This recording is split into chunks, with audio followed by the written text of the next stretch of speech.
여러분 반갑습니다. 오늘도 하우스처치 리더십 학교 도리스 컨스 고딩 교수님의 혼돈의 시대 리더의 탄생이라는 책을 중심으로 에브람 링컨, 시어더 루즈벨트, 프랭클린 루즈벨트, 린든 존슨 대통령의 리더십에 관한 내용들을 살펴보는 시간입니다. 이번 시간은 지난 시간에 이어서 프랭클린 루즈벨트 대통령이 취임 이후에 미국의 경제 대공을 어떻게 해결하고자 시도하였는가 하는 것을 함께 살펴보는 시간을 가지고자 합니다. 프랭클린 루즈벨트는 뉴욕 시장으로 있을 때 산업국장이었던 허킨스를 노동장관으로 임명하였습니다. 그녀는 그 제안을 거절하였지만 루즈벨트의 설득 결과 그녀는 미국 역사상 첫 국무위원이 된 것이죠. 이때 의문이 생겼다는 것입니다. 그녀를 어떻게 불러야 했을까라는 것이죠. 왜냐하면 그 당시에는 다 국무위원이 남자였으니까요. 미스터 세크리터리 이렇게 보통 국무위원들에 대해서 불렀는데 거기서 이제 세크리터리라는 것은 흔히 우리가 비서라는 그런 뜻으로 잘 알지만은 14세기 말에 비밀 문서를 다루는 인력을 의미하는 데서 시작하여서 권력을 위임받아 정부 업무를 처리하는 자, 즉 장관을 의미하게 되었습니다. 차관은 언더 세크리터리라고 하는 거죠.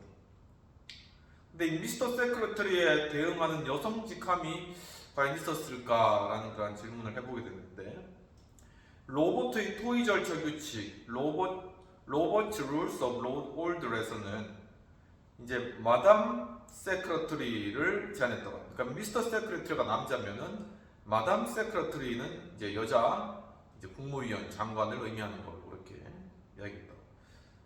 기자들이 이제 이 퍼킨스 장관에 대해서 더 마담이라고 칭했을 때 그렇게 할 때마다 퍼킨스는 움찔하였지만은 그 명칭은 그녀에게 더할 나위 없이 적합한 그러한 명칭이었다라는 것이죠.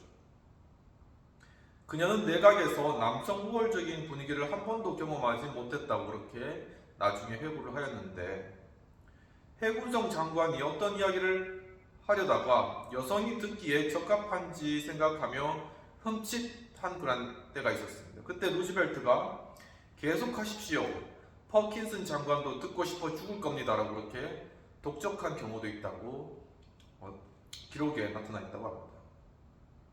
그러면서 이 도리스 컨스 구딘 교수님이 또한 두 번째로 또한 리더십에 관한 그런 팁을 주시는 그런 내용으로는 숨을 돌리며 쉬는 시간, 즉 이 창문을 제공할 수 있어야 된다. 리더십은 이렇게 이야기를 하고 있는 것이죠. 과연 이것이 무슨 이야기인가 하는 것입니다. 퍼킨스의 회고에 따르면은 토요일 오후에 열린 첫 공식 회의에서 대통령은 이번 은행 위기가 어떤 것이고 관련된 법률 문제는 무엇인지에 대해 어느 때보다도 논리정연하게 설명했다라고 그렇게 이야기하고 있습니다. 연방정부가 은행을 폐쇄할 수 있는 헌법적 근거를 찾으면서 밤을 하얗게 새운 법무장관이 거의 알려지지 않는 1917년의 전례, 1917년의 전례, 그 대통령이 행정부가 이제 은행을 통제할 수 있는 그러한 전례를 근거로 대통령이 통화의 유통을 조사하고 규제할 수 있을 것이라고 이렇게 보고를 한 것이죠. 루즈벨트는 그 보고를 듣고 무척 기뻐했다고 합니다. 뉴욕타임즈는 그 모호한 전례를 근거로 평화시였지만 대통령의 권한이 가장 극단적으로 행사됐다라고 이렇게 보도를 하였는데, 반대 의견은 없었다고 합니다.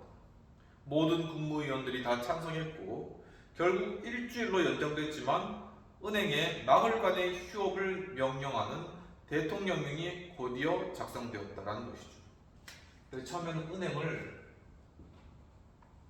4일 동안 쉬게 한다 라는 것이었는데, 그것을 나중에는 7일간, 일주일간 쉬게 한다는 그런 행정명령으로 은행을 문 닫는 그런 일들을 먼저 실시했다는 것입니다. 은행 휴업은 시간의 창문, 즉 큰 수술 이전의 마취제로 역할하며 은행을 질서정연하게 재개하는 계획을 여유있게 고민하는 시간을 제공했는데, 역사학자 아서 슐레징저는 이렇게 얘기했다고 합니다. 조율된 폐쇄로 오랫동안 지속되던 경제 침체가 바닥에 닿은 것처럼 급격히 완전히 멈추었고, 그때부터 모든 것이 상승 기조로 변할 수 있었다고 평가했다고 합니다. 그러니 은행 업무, 이 금융 업무를 쉬는 시간을 준 것이죠, 루즈벨트가. 그러니까 창문을 제공하면서 금융 업무를 다시금 정리할 수 있는 그런 시간을 가진 것입니다. 또한 하나의 도리스 컴스 구딩 박사님의 팁은 모든 이해 당사자와 함께하라는 것입니다. 이라는 팁을 또 주고 계신데, 이 내용과 어떤 내용일지 살펴보도록 하겠습니다. 국무회의 도중에 루즈벨트는 양당 의회 지도자들을 초빙했다고 합니다. 그들에게 제73차 임시회기를 소집해 긴급은행법을 제정하여 그의 계획을 지원해달라고 이렇게 요청을 한 것이죠. 대통령 취임식이 3월 4일에서 1월 20일로 옮겨지기 전의 시대였기 때문에 정상적인 상황이었다면 의회는 12월까지 소집되지 않았을 것이다 라는 것입니다. 유일한 예외가 어떤 예외가 있었냐면은 링컨이 남북전쟁 개전을 다루려고 임시의회를 요구한 1861년 7월, 이때 링컨이 이제 남북전쟁을 하려고 임시의회를 요청한 이것 이외에는 임시의회를 대통령이 요청한 경우가 한 번도 없었다는 것이죠. 루즈벨트는 멀리 떨어진 곳에 거주하는 의원들을 고려해 소집일을 3월 9일 목요일로 정하였다고 합니다. 3월 9일에 임시의회로 국회로 다 모여주십시오라고 이야기한 것이죠. 그 일요일에 루즈벨트의 초대에 뉴욕과 필라델피아 또 리치먼드와 시카고의 저명한 은행가들이 워싱턴으로 들어왔고, 루즈벨트 정부가 긴급은행법 (Emergency Banking Bill을) 작성하는데 도움을 주었다는 것이죠. 이러한 행위와 관련돼서 급진적 조치를 바라는 진보주의자들은 부도덕한 환정꾼으로 비난한 사람들에게 도움을 얻으려는 루즈벨트 정부의 결정에 낙담했다라는 것입니다. 그러니까 이들은 뭔가 루즈벨트가 은행권과 결탁하지 않고 자신만의 소신을 가지고 이제 이 경제 재건을 해주기를 원했는데, 루즈벨트가 은행권에 손을 내미니까 그에 대해서 진보주의자들은 낙담했다는 것입니다. 그러나 루즈벨트는 금융에 대한 전문 지식과 은행권의 지원이 필요하다는 것을 알았기 때문에 법안 작성 과정에 그들을 포함시키는 것이 중요하다고 그렇게 판단한 것이죠. 또한 루즈벨트가 전임 대통령 허버트 후보의 재무부 관리들을 중용한 것도 전문 지식을 중요시한 때문이었다는 것입니다. 그러니까 루즈벨트는 상당히 지적 리더십이 뛰어난 사람인 것입니다. 그래서 알 수 있습니다. 지적 리더십. 이 지적 리더십을 가지고 이 정보를 취합하고 전문적인 전문성을 가지기 위해서 굉장히 노력했다라는 것이죠. 그렇기 때문에 어떤 자신에 대한 비난을 감수하고서라도 은행권 혹은 전 정부에 있었던 전문가들도 다 포섭을 하였다라는 것입니다. 은행을 구하는 이런저런 계획을 구상하며 오랫동안 씨름한 그들을, 즉 전 정부의 재무부 관리들을 중용한 것이 마치 시대 정신에 역행하는 것처럼 보였지만, 정작 후보의 무대책에 몇 번이고 실망했던 그들은 새 정부에 어떻게든 기여하려고 의욕을 불태웠다는 것이죠. 전에 있었 후보 밑에서는 아무리 좋은 정책을 내도 추진되기가 전혀 추진될 수가 없어 그런 상황이었는데 이제 루즈벨트로 바뀌자 이제 그 밑에서 자신의 어떤 고민과 생각들, 미국 경제를 살리기 위한 그런 방안들을 열성적으로 이제 그것을 그 앞에서 펼치게 된 것이죠. 루즈벨트는 국민적 합의를 이루어내려고 다음날 아침 모든 주지사를 백악관에 초대해서 국무위원들과 함께 그들을 만났다고 합니다. 루즈벨트는 주지사들에게 은행 상황에 대한 완전한 그림을 알리면서 협조와 도움을 구하였고 주지사들도 신속히 대응하며 1년의 결의안을 통과시켰고 전폭적인 또한 지원을 약속했다라는 것이죠. 그렇게 루즈벨트는 차근차근 국무위원만이 아니라 의회 지도자와 중요한 은행가 및 주지사까지 긴급 대책을 구체화하는 데 끌어들였다는 것입니다. 공공부문과 민간부문 모두에게 다양한 계층의 지도자들로부터 합의를 얻어내었고 또한 그 과정에서 루즈벨트는 가장 중요한 이해 당사자 즉 미국 국민에게 호소하고 용기를 북돋워주는 혁신적인 방법을 끊임없이 구상해내었다라는 것이죠.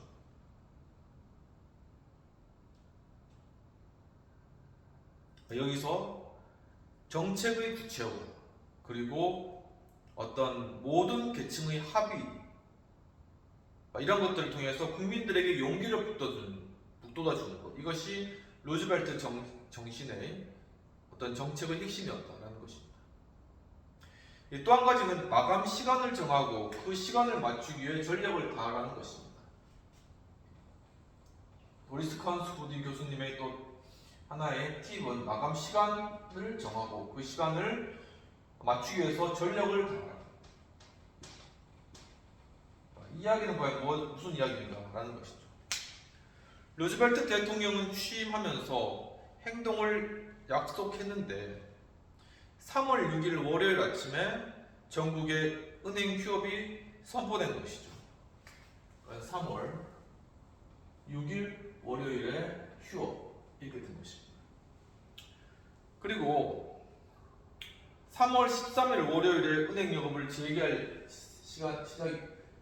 계획이었다. 3월 13일 월요일 재개 이렇게 계획을 잡은 것이죠. 그 사이에는 일주일이라는 시간밖에는 없었던 것이죠. 그 짧은 시간에 루즈벨트 내각은 실패한 금융 시스템에 대한 국민의 신뢰를 회복하기 위한 대책을 준비하고 점검한 뒤 발표해야 되는 그런 상황에 있었다라는 것입니다. 3월 13일 그 대책이 발표될 때 전국이 초조하게 귀를 기울일 것이고 그들의 반응에 성패가 결정될 것이 분명했기 때문이라는 것이죠. 국민들이 호응을 해줘야지 이 경제 회복을 위한 은행 시스템의 재개가 가능한 것이죠. 국민이 비상입법이 제때 완성되고 제정되지 않으면 과연 어떻게 되는 것인가? 일주일 만에 이 은행법에 관련된 비상입법이 나오지 않으면 어떻게 되는 것인가? 국민이 계획의 견실함을 믿지 않으면 어떻게 될까? 국민이 이 새로운 법령과 새로운 계획에 대해서 신뢰감이 없으면 어떻게 될 것인가? 월요일 아침 전국에서 예금자들이 은행으로 몰려가면 과연 어떻게 될 것인가? 한꺼번에 돈을 인출하게 요청하면 어떻게 될 것인가? 하는 것입니다. 은행 시스템과 갓 출범한 정부에게 확실한 것은 하나도 없었다는 것이죠. 엄청난 자료를 분석하고 또한 분류해야 했으며 그 결과를 바탕으로 신속한 결정을 내리고 긴급 은행 법안을 작성해 의회에 보내야 하는 그러한 상황에 처하게 됐다는 것입니다. 은행은 상환 능력의 안정성에 따라 단계적으로 영업을 재개해야 한다는 예비 결정이 내려졌다는 것이죠. 그러니까 능력이 있는 그런 은행은 바로 재개하고 능력이 안 되는 은행은 차차 재개하는 그런 방안들이 제시되었다는 것입니다. 하지만 누가 그 결정을 최종적으로 내려야 하는가라는 것이죠. 견실한 자산을 보유했지만 상환 요구에 대응할 정도로 충분한 자금을 갖추지 못한 은행은 과연 어떻게 해야 하는가라는 것입니다. 연방정부가 그 자산의 상당한 통화를 추가로 공급해야 된다. 그러니까 은행이 돈이 모자랄 때 그 통화를 연방정부가 공급함으로써 문제를 해결해야 되는가라는 것이죠. 그래야 한다면 지폐를 새로 발행할 것인가 아니면 지급보증으로 대체할 것인가. 그럼 새로 돈 찍어내야 되는가 아니면 정부가 보증함으로 말미암아 문제를 해결할 것인가. 또한 지폐를 새로 발행한다면 제때 발행되고 분배될 수 있을까. 시간이 별로 없는데 이렇게 발행된 지폐를 과연 어떻게 전국 각지의 은행에 분배할 것인가 라는 것입니다. 손실로 지급 불능에 빠진 은행이 폐쇄되어야 한다면 예금자를 적정하게 대우할 수 있는 방법은 무엇인가? 은행이 파산에 빠지게 되면 예금자를 어떻게 보호할 것인가? 루즈벨트 보좌관 레이먼드 몰리는 서두르면 중대한 실수를 범할 수 있다는 걸 모두가 알고 있었다. 당연히 폐쇄됐어야 할 은행들이 다시 문을 열었고 얼마든지 고비를 넘겼을 수 있었지만 결국 폐쇄된 은행도 적지 않았다라고 인정했다고 합니다. 따라서 새로운 법에서는 행정부에 강화된 권한을 부여해야 한다는 데는 이론의 여지가 없었다는 것이죠. 일주일은 정교하게 계획된 마감 시한의 연속으로서 마치 군사작전을 방불케 했다는 것입니다. 긴급은행 법안은 의회가 소집되는 목요일 정오까지 준비되어야 됐고 매일 밤 루즈벨트는 자정까지 집무실에 머물며 레이먼드 몰리, 재무장관 윌리엄 우딘과 후보 정부에서 일한 관리들, 은행가들과 끊임없이 토론했다는 것입니다. 모두가 쉬지 않고 샌드위치로 배를 채웠고 소파에서 쪽잠을 자거나 샤워하려고 잠시 틈을 내는 걸로 만족했다는 것이죠. 이만큼 시한이 촉박하기 때문에 거기서 다 먹고 자고 하면서 법안을 만든 것이죠. 정말 열심히 이렇게 경제 회생을 위해서 법안을 만든 그런 모습이 보여집니다. 처음에는 상대적으로 허약한 은행을 연방 자금으로 지원하는 결정이 내려졌는데 연방인쇄국 뷰로 오브 인그레이빙 앤드 프린팅에 새로운 지폐를 긴급히 인쇄하라는 명령이 내려졌다는 것이죠. 빨리 돈 찍어내가지고 부실한 은행들 채우라는 것입니다. 그 지폐를 전국의 은행들로 운반할 항공기들이 징발됐다는 것입니다. 안 되니까 비행기를 통해 가지고 돈을 빨리 공급해라는 것이죠. 마치 혈액을 공급하는 것과 같다는 그런 이미지가 있는 것이죠. 수요일 긴급은행 법안의 초안이 백악관에 전해졌으며 은행 감독과 연방준비제도 이사회의 도움을 받아 재무부 관리들은 건전성에 따라 은행 상황을 다양한 색의 핀으로 구분한 지도를 구분했다. 이렇게 지도를 쫙 놓고 빨강, 파랑, 노랑 이렇게 해가지고 건전한 은행, 안 건전한 은행 쫙 표시했다는 한눈에 보이도록 이렇게 중요한 시각화. 이 프랭클 루즈벨트가 행운에 있었을 때 그런 시각화를 굉장히 중요시했거든요. 그러니까 이런 시각화를 굉장히 잘 그렇게 만들었다라는 것입니다.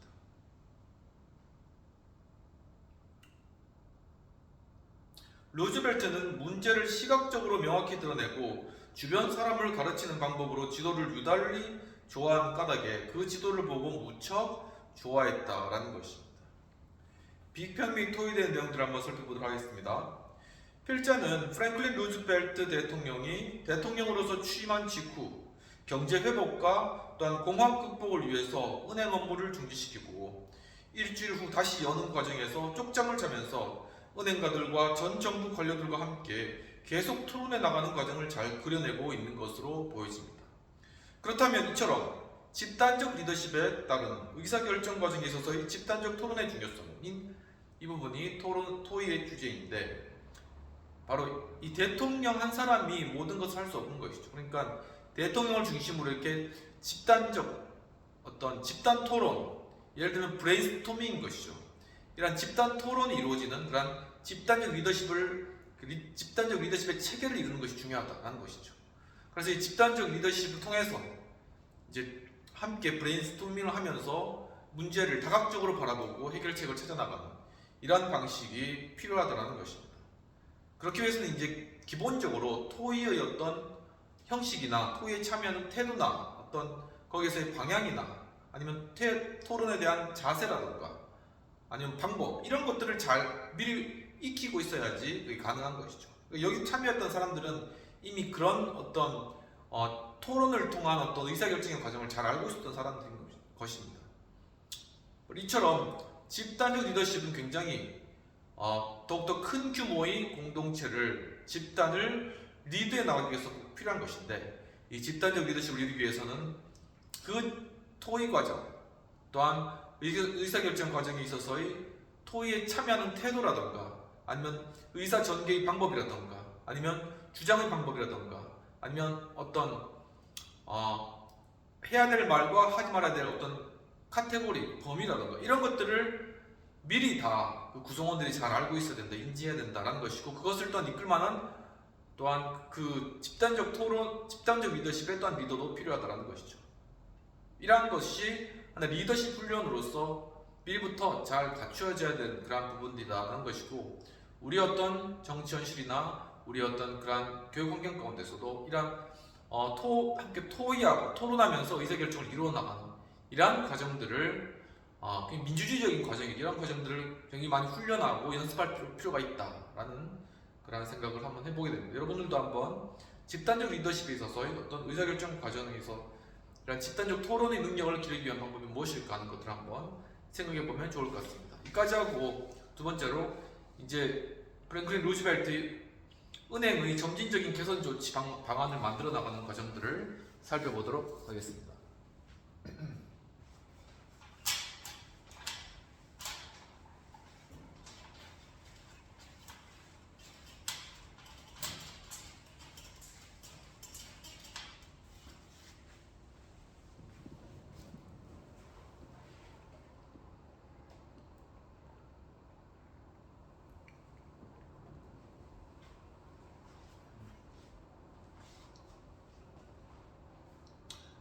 이제 6일날 3월 6일 월요일날 은행 중단 그리고 이렇게 3월 13일 월요일날 다시 은행 개시인 것이죠. 그리고 여기에 목요일이 법안 상정이고 이 수요일까지 이제 초안이 나와야 되고 또 이제 긴급한 그런 상황이었다라는 것입니다. 은행이 멈춘 주간의 수요일 긴급 법안의 초안이 백악관에 전해지고 그날 저녁 늦게 초안은 상원과 하원의 양당 지도자들에게 전해졌다고 합니다. 약간의 수정을 가한 후에 의회 지도자들은 전폭적인 지원을 약속했습니다. 새벽 3시 법안은 인쇄소에 보내졌고 법안이 마무리됐느냐는 질문에 윌리엄 우디는 장난스럽게 이렇게 대답했다고 합니다. 예, 마무리됐습니다. 내 이름이 빌입니다. 나도 끝났습니다. 그래서 이제 빌이라는 거는 이게 빌은 윌리엄 우딘이 애칭인데 이 빌이라는 것이 법안인 것이죠. 법안이 다 됐다라는 말입니다. 긴급은행 법안은 본질적으로 보수적인 색채를 띄었고 결함과 단점을 대충 보완하는 것으로 만족해 기존 구조를 확 바꾸는 게 아니라 안정시키는 데 중점을 두었다는 뜻입니다. 루즈벨트는 금융계의 광범위한 구조적 변화를 모색하고 있었지만 우선은 경제의 금융 동맥을 맑게 하는 것이 필요했고 첫 시도가 성공해야만 구조적인 문제를 해결하는 데 탄력을 얻을 수 있었기 때문에 이 위기가 해결되지 않으면 회복을 위한 반전은 있을 수 없었기 때문에 대략적인 그러한 개혁의 방안으로 법안을 만든 것이죠. 루즈벨트는 수요일 밤에 이런저런 회의로 바빴고 자정을 넘겨서야 모든 일정이 끝났는데 법안이 세부 사항은 대체로 합의됐지만 중대한 과제가 하나 더 남아 있었다고 합니다. 법안을 상정하기 전에 대통령 교서를 먼저 보내야 되었다라는 것이죠. 따라서 루즈벨트는 아침 7시에 일어나 교서를 손으로 작성하기 시작했다는 것입니다. 목요일 아침 7시에 이제 일어났다는 것이죠. 뉴욕타임즈의 보도에 따르면 한 페이지가 완성될 때마다 타이프로 정서된 후 곧바로 행정실에 보내져 등사됐다는 것입니다. 루즈벨트의 교서는 이렇게 써져 있는데 의회의 즉각적인 행동의 필요성을 강력히 촉구해도 지나치지 않다고 생각합니다. 우리가 당면한 첫 과제는 모든 건전한 은행의 업무 재개입니다. 이 법은 예금자의 돈을 이용한 투기와 그 밖의 위반을 예방하기 위한 향후의 입법에 반드시 필요한 예비수단입니다. 라고 이렇게 시작하고 있다고 합니다. 이래는 순서가 있는 법이라는 뜻이었는데 닷새라는 짧은 시간에 과거의 잘못된 관리가 반복되는 걸 방지하는 완벽한 대책을 만들어내는 것은 불가능합니다 라고 이렇게 이야기하면서, 그러나 다양한 대책이 한꺼번에 시행되면 은행과 국민의 관계를 새롭게 정립하는 동시에 국가 회복을 위한 통합 프로그램을 제안하겠다. 그러니까 이것이 이제 되게 되면 그 다음에는 국가 회복을 위한 통합 시스템을 만들겠다. 이렇게 약속을 한 것이죠. 이렇게 약속을 한 것입니다. 개혁이 없는 회복은 임시 방편에 불과할 뿐 금융 붕괴의 근본 원인은 제거되지 않을 것이기 때문이었는데 30분의 여유를 두고 루즈벨트 정부는 첫 마감 시간을 지켰다는 것이죠. 의회가 개정하기로 예정된 3월 9일 목요일 정오, 3월 9일 이 정오에까지 시간을 지켰다는 것입니다. 그들은 긴급 은행 법안 혹은 그 법안의 필사본을 제출했으며 하원 은행위원회의 의장 헨리 스티걸은 법안을 머리 위에서 흔들며 여기 법안이 있습니다. 통과시키지요 라고 말했다가 이렇게 여기 법안이 있습니다. 빨리 통과시킵시다. 이렇게 이야기했다고 합니다. 하원 지도자들은 어떤 수정도 허용되지 않고 토론도 40분으로 제한한다는 결정을 내렸는데 소수당이었던 공화당 지도자 버트런드 스넬도 대통령에게 전권을 위임하자고 동료 의원들을 설득하였다는 것이죠. 그러니까 여야 할 것 없이 상황의 중대성을 알고 법안을 빨리 통과시키려고 했다는 것입니다. 지금 하원이 불타고 있습니다. 미국 대통령이 이 법안이 불을 끄는 유일한 방법이라고 말하고 있습니다. 이렇게 이야기했다고 합니다. 또한 그에 대해서 구두 투표가 시작됐다고 합니다. 찬성합니다라는 그런 말이 계속 이어졌고 단 한 표의 반대도 없었다고 합니다. 그 이후에 상원이 토론을 시작했을 즈음에는 새로 산뜻하게 인쇄된 법안이 상원들에게 배포된 것이죠. 이 시간이 지났으니까 법안을 깨끗하게 만들어가지고 이제 배포시켰다는 것이죠. 은행에 대한 국가의 규제를 강화하려는 진보적인 의원들이 최소한의 수정을 요구했지만 그 목소리는 즉시 사그라들었고 최종 투표 결과 찬성이 73표, 반대가 7표로 월등하게 찬성의 의사가 많았던 것이죠. 농촌 지역의 진보적인 의원들이 주로 반대표를 던졌다고 합니다. 22분 뒤 법안은 백악관으로 옮겨져 루즈벨트의 서명을 기다렸고 서명식은 2층에 있었던 오벌룸이라는 곳에서 열렸는데 그 방은 나중에 대통령 집무실이 되었지만 당시에는 반쯤 열린 상자들과 벽을 장식할 그림들이 이렇게 널려져 있는 그런 상태였다라는 것이죠. 루즈벨트가 서명하기 전 엘리너는 서둘러 남편의 머리카락을 가지런히 빗어주었고 대통령 부부의 반려견 스코티시 테리어가 맹렬히 짖는 가운데서도 백악관 직원이 루즈벨트에게 펜을 건네주었으며 루즈벨트는 대통령으로서 첫 법안에 서명했는데 훗날 100일 의회 100 Days Congress로 유명해진 임시회기가 열리고 9시간이 지나지 않은 때였다라는 것입니다. 바로 역사적인 하나의 경제 대공황을 회복시킬 그런 은행법에 대한 개혁안을 통과시킨 것이죠. 그처럼 의회가 법안을 신속히 처리한 적은 없었는데 루즈벨트는 법안을 통과시킨 의회에 감사의 뜻을 전하며 특히 초당적 협력의 승인임을 강조했고 당시 민주당이 상원과 하원 모두에서 다수당이었지만 공화당도 신속히 정계되는 과정에서 협력과 지원을 아끼지 않았다라고 이렇게 평가하고 있습니다.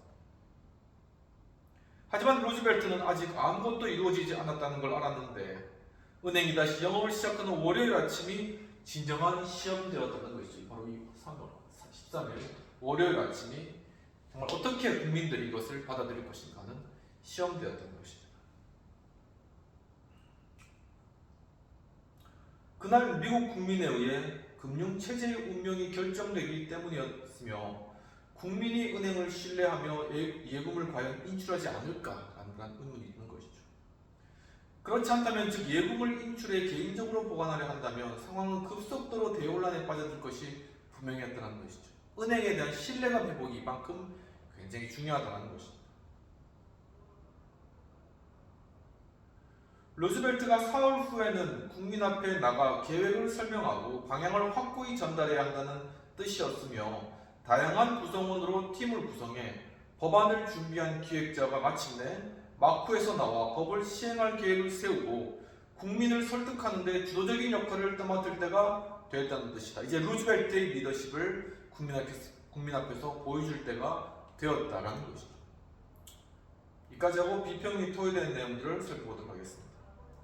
필자는 프랭클린이 공황 극복을 통하여 법안을 만들고 의회를 소집하고 통과하는 과정을 세밀하게 묘사하고 있는 것으로 보입니다. 특히 공화당 역시도 동법안에 찬성한 입장을 통해 미국 경제 상황이 얼마나 나쁜 상황이었다는 것들을 잘 보여주고 있는 것으로 보여집니다. 과연 미국의 이러한 민주주의를 리더십 측면에서 어떻게 평가할까라는 것이죠.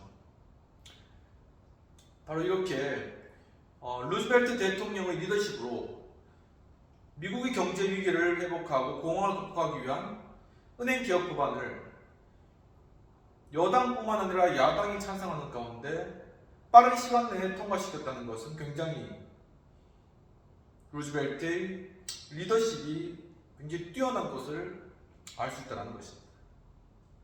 근데 이러한 리더십은 바로 이 미국 민주주의의 토대 가운데서 시행된 것이기 때문에 이런 것이 탄탄한 민주주의 시스템 가운데서 이루어질 수 있었다라는 그런 평가가 좀 되는 것이죠.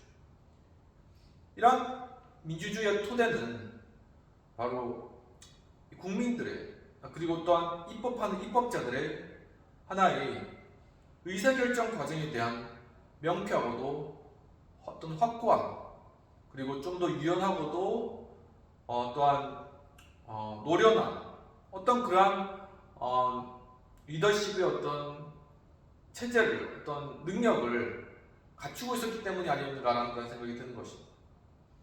그러니까 이 국회의원의 이 의원들의 자질 자체가 굉장히 이렇게 높았던 것이죠. 자질 수준 자체가 굉장히 높았던 것입니다. 그렇기 때문에 이 상황 파악을 일단 빨리 하고 그 다음에 필요할 때는 대통령에게 여야할 것 없이 힘을 몰아줘야 된다 이런 의사 판단이 드는 것이죠. 그러니까 이렇기 때문에 바로 미국 민주주의에 대해서 높이 평가한다라는 것입니다. 이러한 부분들을 우리도 많이 배워야 될 그런 부분들이 있고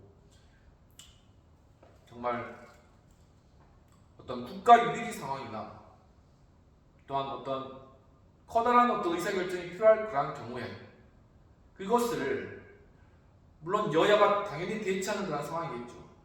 그리고 그래야지 민주주의가 이루어지는 거예요. 균형이 이루어지니까.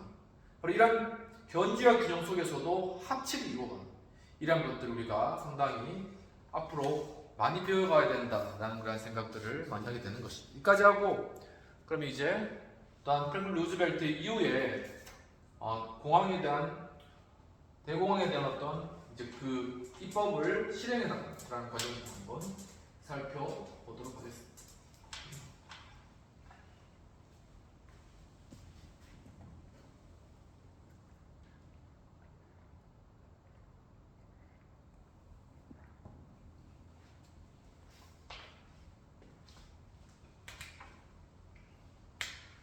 도리스 컨스코딘 박사님이 또한 한 가지 우리에게 주는 팁은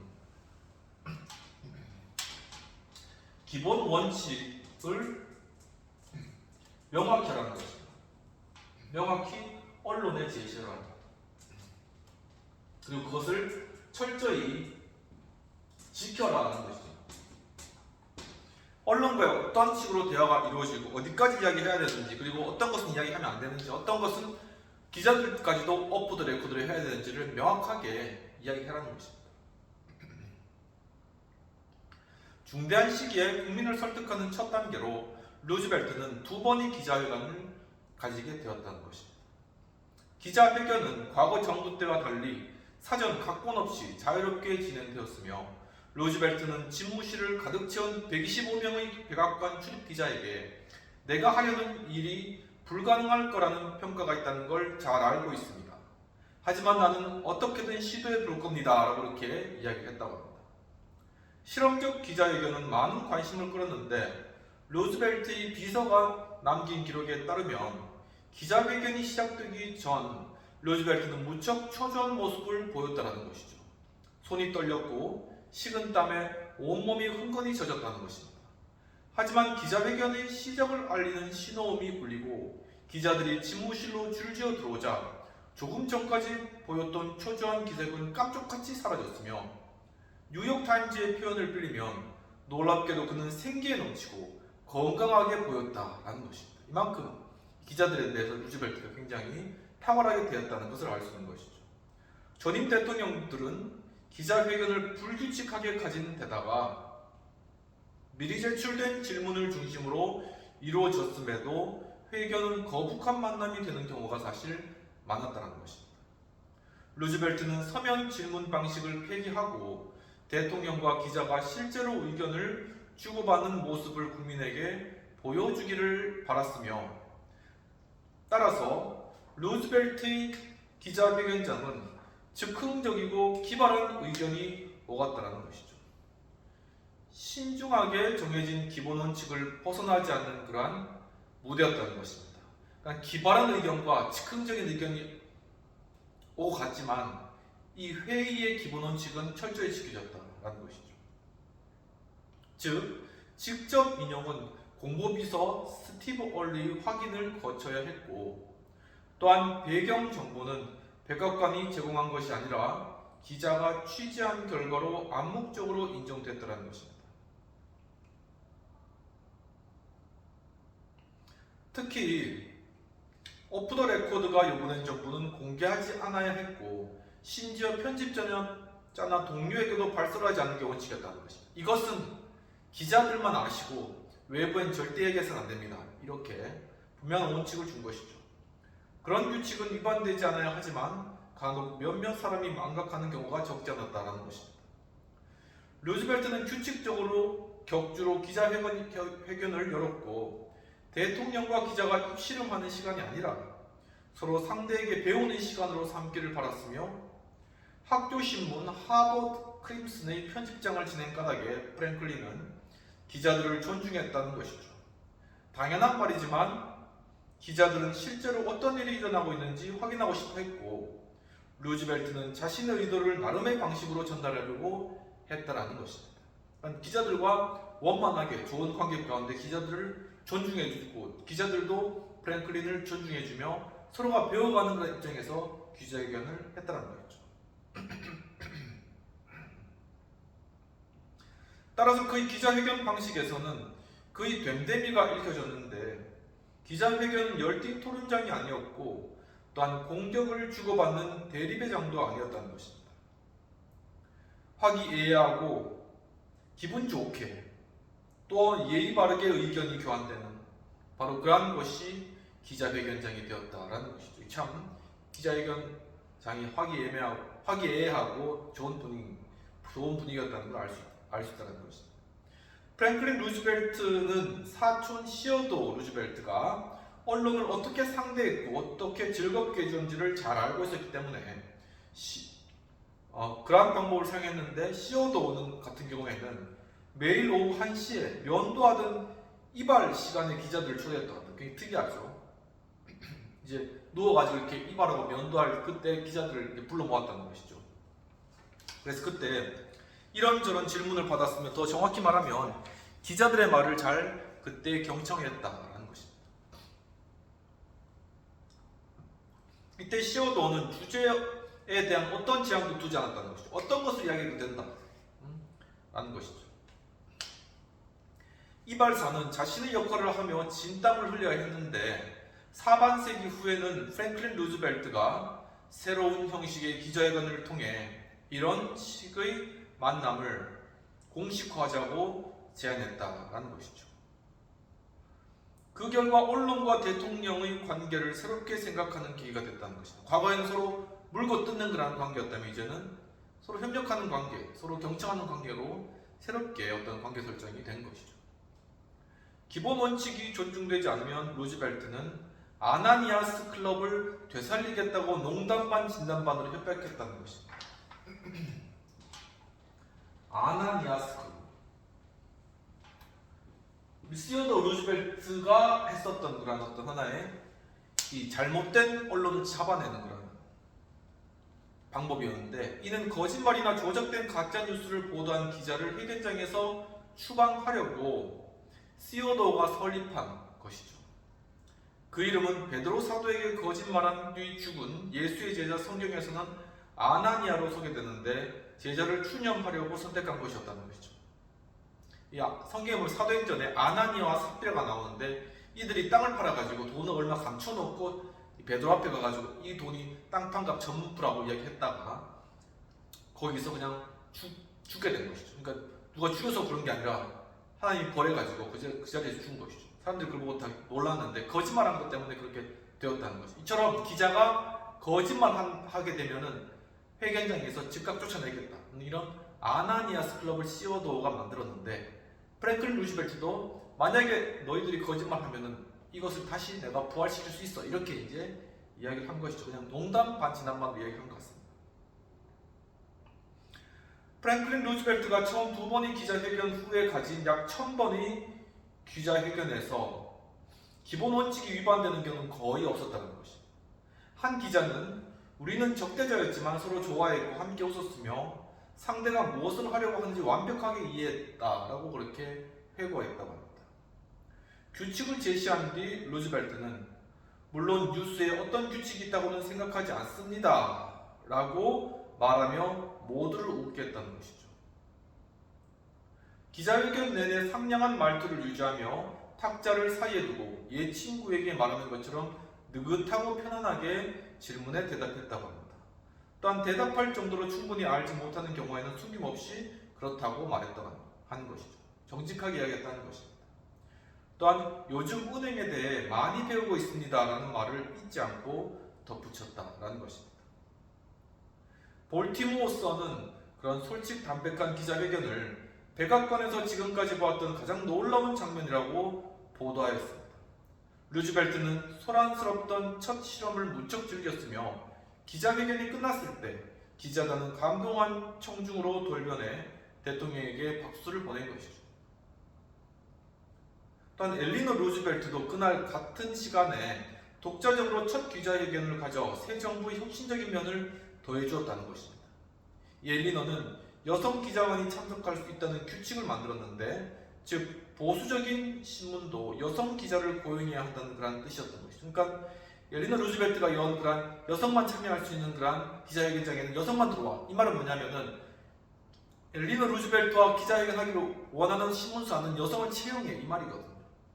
그렇게 해서 여성의 어떤 권리를 신장시킨 그런 면이 있다는 것입니다. 즉 이것은 보수적인 신문도 여성 기자를 고용해야 한다는 뜻이었고, 엘리너 루즈벨트의 주간 기자회견 때문에 여성 기자 세대가 첫 걸음을 내딛은 것은 사실이다라는 것입니다. 뉴욕타임즈는 그 첫 줄을 몇몇 대통령의 경우에는 임기 전체에서 일어났을 법한 많은 중요한 사건이 신속하게 처리된 중요한 한 주로 규정했던 것이죠. 한 대통령이 한 임기 가운데 해야 될 일이 몇 주 만에 일어난 것 같다, 이 말이 있는 것입니다. 하지만 불황을 이겨내기 위한 탄력이 붙기 시작했다는 걸 아는 사람은 거의 없었다는 것이죠.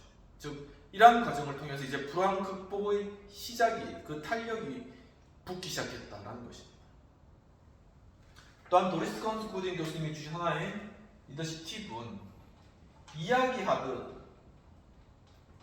단순하게 말하고, 또한 국민에게 직접 말하라 하라는 것이죠. 과연 이게 무슨 말일까 하는 것입니다. 은행이 다시 문을 여는 3월 13일, 그 운명의 월요일 아침을 앞둔 일요일 저녁에, 그러니까 내일이면은 월요일 사람들 앞에 이제 은행 재개를 하면서 연설을 해야 되는데 그 전날 일요일 저녁 루즈벨트는 첫 노변 담화를 가졌다고 합니다. Fireside Chat. 그러니까 이제 이 외국에 가면 이제 벽난로가 있잖아요. 벽난로 이렇게 딱딱거리면서 이제 타오르는 벽난로 옆에서 이제 대화하는 식으로 해서 이 담화를 가지면서 하는 그러한 것들을 했는데 그는 전주에 틈틈이 은행 위기에 대한 이야기를 대략적으로 구성하고 몇 번이고 연습했으며 내각의 첫 모임에서도 은행 문제를 간략하게 설명한 적이 있었다는 것입니다.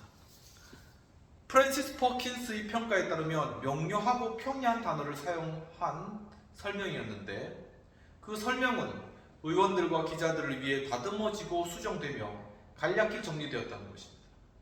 마침내 국민 앞에 선보일 차례가 또한 되었으며 루즈벨트는 재무부가 제공한 추안을 읽고 법률계와 금융계의 언어를 쉽게 바꾸려고 애썼다는 것이죠. 국민이 이해해야 되니까. 즉 전문 용어를 그 자신과 보통 시민 그의 표현을 빌리면은 신축 건물에서 일하는 석공이라던가 카운터에서 일하는 계산원, 들판의 농부들이 쉽게 이해할 수 있는 평이한 단어로 바꾸려고 애썼고 마침내 소수의 가족과 동료를 마주보며 6개의 마이크 앞에 앉은 루즈벨트는 미국 국민이 거실이나 부엌에서 청취할 것이라고 상상하며 내 친구들이라고 시작했다고 합니다. 첫 단어부터 친밀감을 드러내 보인 것인데 퍼킨스의 회고에 따르면 방송 내내 그는 환한 표정의 미소 띤 얼굴이었으며 연설문 작성자 세뮤얼 로젠먼도 그는 국민 전체에게 직접 말하고 있을 뿐만 아니라 국민 한 명 한 명에게 말하고 있었다라고 평가했다. 그만큼 친밀하게 자상하게 이야기했다는 것이죠. 루즈벨트는 국민이 하루라도 빨리 답을 얻고 싶었던 의문을 정확히 짚었는데 여러분은 이렇게 묻고 싶을 것입니다. 왜 모든 은행이 동시에 문을 다시 열지 않는가? 그 답은 간단합니다. 이런 식으로 설명한 것이죠.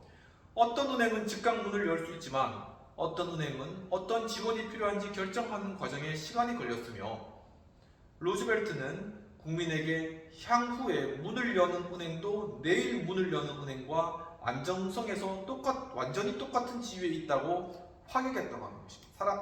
국민들에게 안도감을 주기 위한 것이죠. 누구도 손해를 보지 않을 것이라고는 약속하지 않았지만 국가가 표류하면 훨씬 큰 손해를 감수해야 할 것이라고 말했으며 취임 연설에서 그랬듯 이번에도 루즈벨트는 국민에게 용기와 믿음을 요구하며 하나가 되어 두려움을 떨쳐냅시다. 금융 시스템을 재건하기 위한 조직이 이제 마련됐습니다. 그 조직이 제대로 작동하느냐는 여러분에게 달려 있습니다. 라고 이렇게 국민에게 이제 이 책임감을 주는 것이죠. 여러분들에게 달려 있습니다. 이렇게.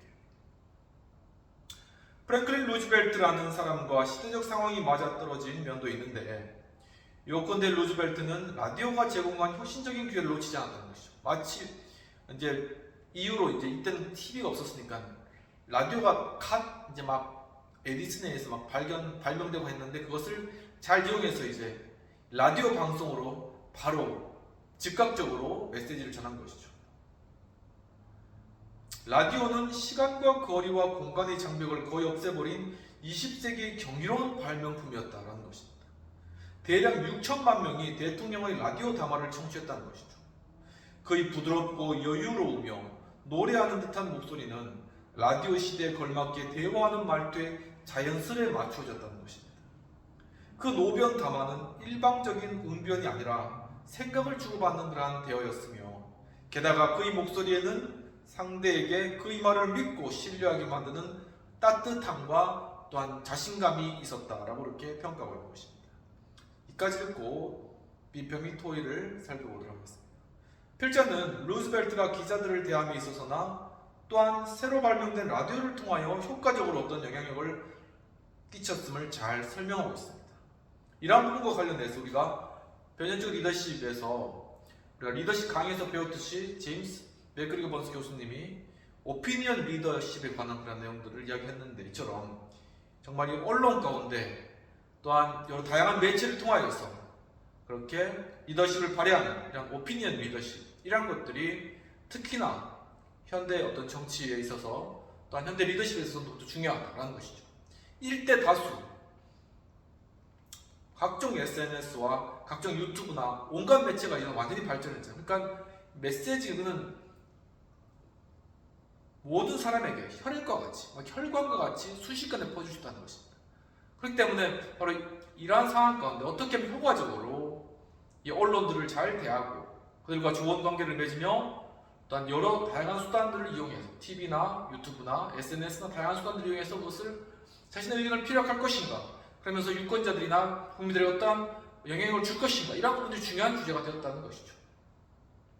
바로 이러한 부분들을 루즈벨트는 바로 이 시기에 대공황 시대에 라디오라는 그런 수단을 통해서 이루었다라는 것이 참 굉장히 뛰어난 리더십이었다라는 것을 알 수 있는 것이고, 과연 그렇다면 우리는 지금 이 SNS가 발달하고 AI 시대까지 된 이 시대에서 과연 어떻게 하면 우리 리더십을 보다 효과적으로 영향력 있게 끼칠 것인가, 정말 오피니언 리더로서 우리가 어떻게 성장할 것인가 하는 부분들을 함께 논의하고 토론하는 그런 기회가 있었으면 좋겠습니다. 여러분도 한번 이런 부분들 생각해보면 좋겠습니다.